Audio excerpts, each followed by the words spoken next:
Hello everyone, as you all know, this is Nihar Katiwari. So guys, we are back with another video related to a series of business economics, and in this part we are going to cover next topic. So इससे पहले वाले parts अगर आपने नहीं देखे हैं तो please channel की प्लेलिस्ट में जाके उसे चेकआउट करेंगे। आज हम नेक्स्ट टॉपिक के साथ मूव ऑन करेंगे। टेलीग्राम इंस्टाग्राम में मुझे ज्वाइन कर सकते हैं। टेलीग्राम ग्रुप है commerce group SWNT। So without any further delay let's start this video. So now guys, in this video we are going to discuss factor affecting price elasticity of demand। हमने elasticity of demand के बहुत सारे topic, price elasticity of demand, cross elasticity of demand, income elasticity of demand, types of elasticity of demand, degree of elasticity of demand, ये सब cover किया है।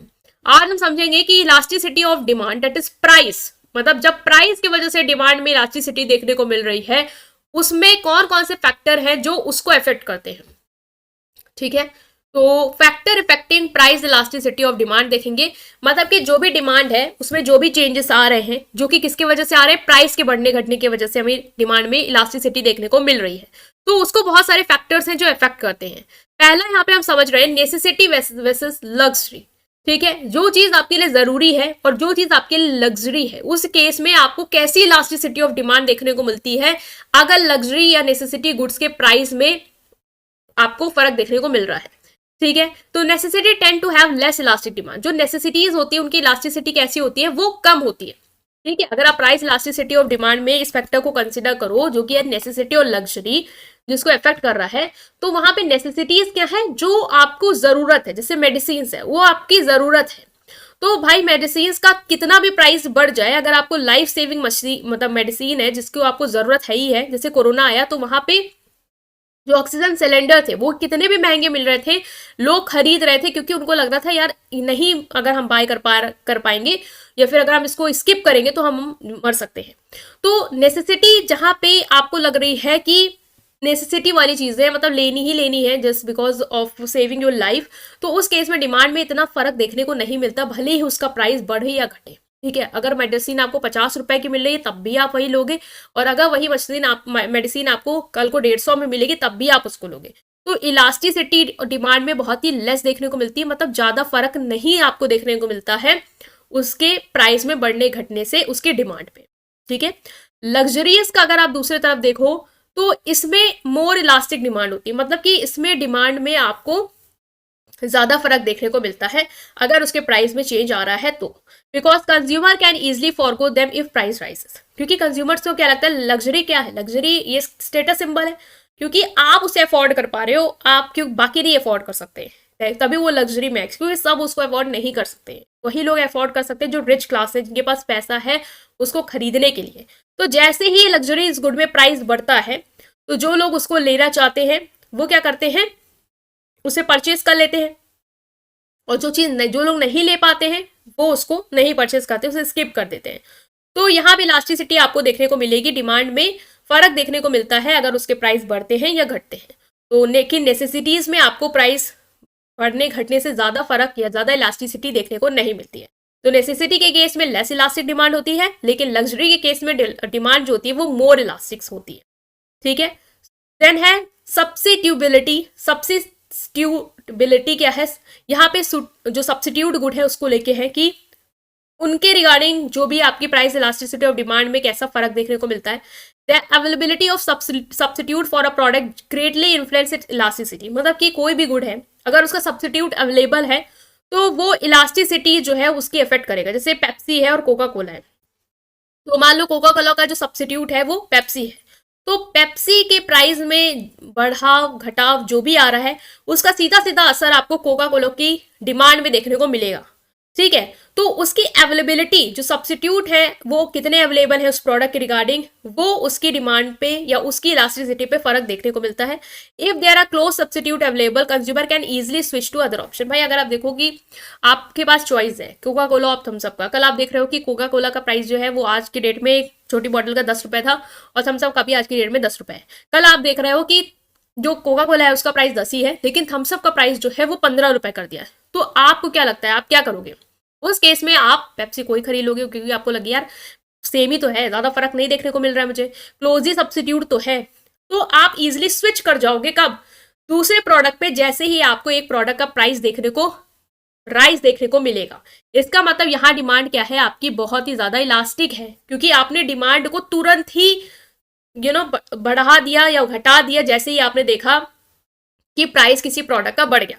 Like Coca Cola का price जो था वो 10 था, थम्सअप का 15 हो गया, तो आपने 15 जो थम्सअप है उसकी डिमांड को घटा दिया। क्यों? क्योंकि आपने कोका कोला पे आप स्विच कर गया, आपने उसकी डिमांड को राइज कर दिया, बिकॉज उसका प्राइस जो है वो वही का वही है, बट जो थम्सअप का प्राइस है वो बढ़ गया, इसलिए उसकी डिमांड जो है वो आपको कम देखने को मिली, क्योंकि कंज्यूमर जो है सब्सटीट्यूट पे स्विच कर गया, जो कि क्लोजली अवेलेबल सब्सटीट्यूट था।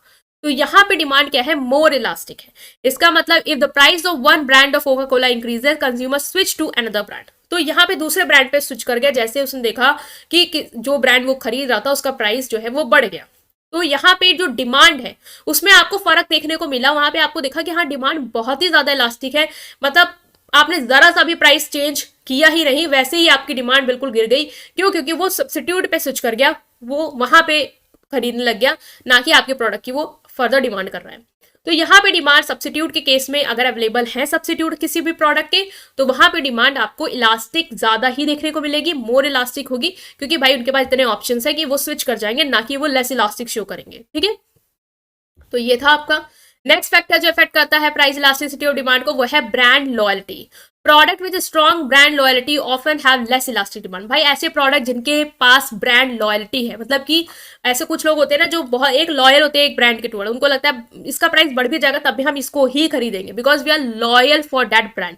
तो उस केस में ऐसे प्रोडक्ट, ऐसे ब्रांड जिनकी लॉयल्टी हाई होती है, स्ट्रॉन्ग ब्रांड लॉयल्टी होती है, उन प्रोडक्ट की डिमांड जो होती है वो लेस इलास्टिक होती है, क्योंकि कंज्यूमर उसकी डिमांड करेगा ही करेगा। उसके डिमांड में ज्यादा फर्क देखने को नहीं भी मिलेगा अगर वो अपने प्राइस चेंज कर भी देता है तो भी, क्योंकि कंज्यूमर जो है वो उस पर्टिकुलर ब्रांड के टुवर्ड क्या है, लॉयल है। लाइक कुछ लोग होते हैं ना गुची, उसके लिए बड़े लॉयल है, गुची अपना प्राइस बहुत भी हाई कर देगा, वो अपने डिमांड है वो नहीं गिराएंगे, वो उसी पे टिके रहेंगे। तो उनका फिर क्या है कि इलास्टिसिटी अगर वो अपने प्रोडक्ट की डिमांड की, अपने ब्रांड की देखे, तो भाई लेस इलास्टिक है, क्योंकि कंज्यूमर प्राइस चेंज होने पे भी स्विच नहीं करता है, वो उसी ब्रांड के फीचर और रेपुटेशन पे क्या है, स्टिक है। नेक्स्ट है इनकम लेवल। इनकम लेवल भी प्राइस इलास्टिसिटी को इफेक्ट करता है। जैसे जो नॉर्मल गुड है, जैसे ही आपकी इनकम बढ़ेगी डिमांड जो है वो लेस इलास्टिक हो जाएगी, because consumer are less sensitive to price changes. ठीक है, जैसे नॉर्मल गुड है, जैसे कि आपकी इनकम बढ़ती है तो डिमांड जो है वो आपकी लेस इलास्टिक हो जाएगी।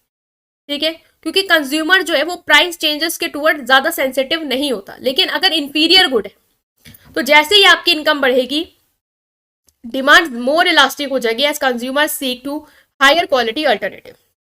नॉर्मल गुड है, नॉर्मल गुड है जैसे कि आपका राइस है जो आप नॉर्मली कंज्यूम कर रहे हो, भले ही आपकी इनकम बढ़ेगी तब भी आप वही का चीज कंज्यूम करोगे, क्योंकि भाई नॉर्मल है, आप जो अच्छा राइस खा रहे हो, बासमती राइस खा रहे हो, आपकी इनकम बढ़ भी गई, आप बासमती पे टिके रहोगे। क्यों? आपको उसकी डिमांड घटानी है। क्या आप कोटे वाले चावल पे चले जाओगे? नहीं जाओगे।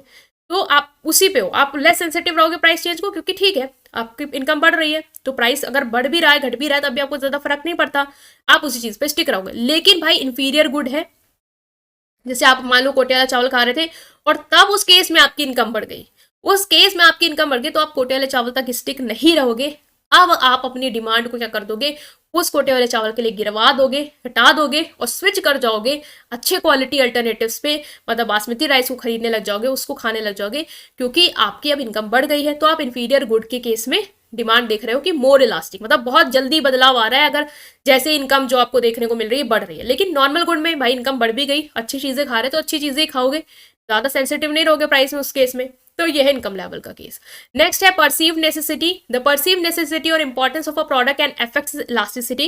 Good that are consider essential for daily life like food medicine often have inelastic demand. मतलब कि परसीव नेसेसिटी मतलब ऐसी नेसेसिटी वाली चीजें जो आपको भाई डेली लाइफ में चाहिए, जैसे कि खाना हो गया, मेडिसिन हो गई, ये चीज आप अपनी लाइफ में कंज्यूम करते हो डेली बेसिस पे। तो उसके केस में जो डिमांड है वो इनइलास्टिक, मतलब ज्यादा डिमांड में फर्क देखने को नहीं मिलता, भले उसका प्राइस जो है वो बढ़ रहा है घट रहा है, ज्यादा चेंज आपको देखने को नहीं मिलता। आप उस चीज की डिमांड तब भी कर रहे थे जब प्राइस कम था और अब भी कर रहे हो जब उसका प्राइस ज्यादा है। ठीक है, क्योंकि खाना तो चाहिए ना। नेक्स्ट है government regulation and taxation. Government policy that is taxes and subsidies can affect the price elasticity of demand. मतलब जो प्राइस इलास्टिसिटी है, जो डिमांड में फर्क आ रहा है प्राइस के बढ़ने घटने की वजह से, उस पर असर डालता है गवर्नमेंट की टैक्स और सब्सिडीज को लेके पॉलिसी कैसी है। लाइक अगर गवर्नमेंट ने सिगरेट जो है उसके पे टैक्स जो है वो प्लेस किया, तो उससे क्या होगा, डिमांड जो है सिगरेट की वो इनइलास्टिक हो जाएगी, because consumer may continue to purchase them despite the higher prices. जैसे सिगरेट का आप देखते हैं, जो लोग एडिक्टेड होते हैं सिगरेट्स को लेके, तो वो सिगरेट पियेंगे ही पियेंगे, भले ही सरकार ने उस पर ज्यादा टैक्स लगा दिया है, ठीक है, तो उनको लगेगा कि भाई ज्यादा से ज्यादा टैक्स लगा देंगे तो लोग उसको नहीं खरीदेंगे, भाई वो एडिक्टिव है तो वो उसको खरीदेंगे, तो वहां पे डिमांड में कोई आपको फर्क देखने को नहीं मिलेगा, डिमांड इनइलास्टिक ही ज्यादा से ज्यादा देखने को मिलेगी, भले ही आप उसका प्राइस जो है वो हाई कर दो तब भी लोग खरीदेंगे। अब जैसे कि जो मसाले हैं, ठीक है, मसाला वो वाला मसाला नहीं, जो गुटखा वाला मसाला होता है वो, ठीक है, लोग उसको कंज्यूम कर रहे हैं, अल्कोहल है, लोग उसको कंज्यूम कर रहे हैं, भले ही सरकार उस पर टैक्स लगा के अपना प्राइस उसको बढ़ा रही है price, then too they are addictive, they will consume it, ठीक है। तो डिमांड यहाँ पे क्या है, इनइलास्टिक ही है, ज्यादा से ज्यादा इनइलास्टिक है, डिमांड में फर्क नहीं आ रहा है, भले ही उसका प्राइस जो है वो बढ़ रहा है तब भी, ठीक है, क्योंकि एडिक्शन है तो फिर वो कंज्यूम करेंगे। नेक्स्ट है कंज्यूमर की हैबिट्स एंड एडिक्शन। यहाँ पे एक चीज और आई है, दोबारा यही चीज बोल दी गई है, लेकिन वो एक टर्म में है टैक्स को लेके, कि गवर्नमेंट ने अगर पॉलिसी में फर्क लाया, लाइक गवर्नमेंट ने अगर टैक्स बढ़ा दिया है, तब भी उस केस में अगर आप देख रहे हो कि गवर्नमेंट टैक्स बढ़ा देती इन केसेस में जिसमें आप एडिक्टेड हो, तो आपको देखने को मिलना तब भी आप उसको परचेज करोगे, वहां पे आपको इन इलास्टिक। तो ये वाला केस जो है वो टैक्सेशन को लेके था। नेक्स्ट है consumer habit and addiction. Product that people are habituated or addicted to such as cigarette or certain drug tend to have inelastic demand because consumer may be less responsive to। ये वही चीज़ है कि अगर किसी चीज़ का addiction है या habit है आपकी, तो भले ही उसमें आपको प्राइस बढ़ता हुआ दिखे, ठीक है, then too you will consume that, तो वहाँ पे डिमांड जो है वो इनइलास्टिक ही होगी, बिकॉज आप उस पर डिपेंड हो, आप उस प्रोडक्ट पे, और भले उस पर प्राइस में कोई भी चेंज आ रहा, आपको उस चीज़ से फर्क नहीं पड़ता, चाहे वो सस्ती मिले तब भी खरीद रहे हो, महंगी मिली आप तब भी खरीद रहे हो। तो ये वाला आपका ये केस है कंज्यूमर हैबिट्स एंड एडिक्शन वाला। वीडियो को लाइक करेंगे, चैनल को सब्सक्राइब करेंगे, अपने फ्रेंड के साथ जरूर शेयर करेंगे। Thank you.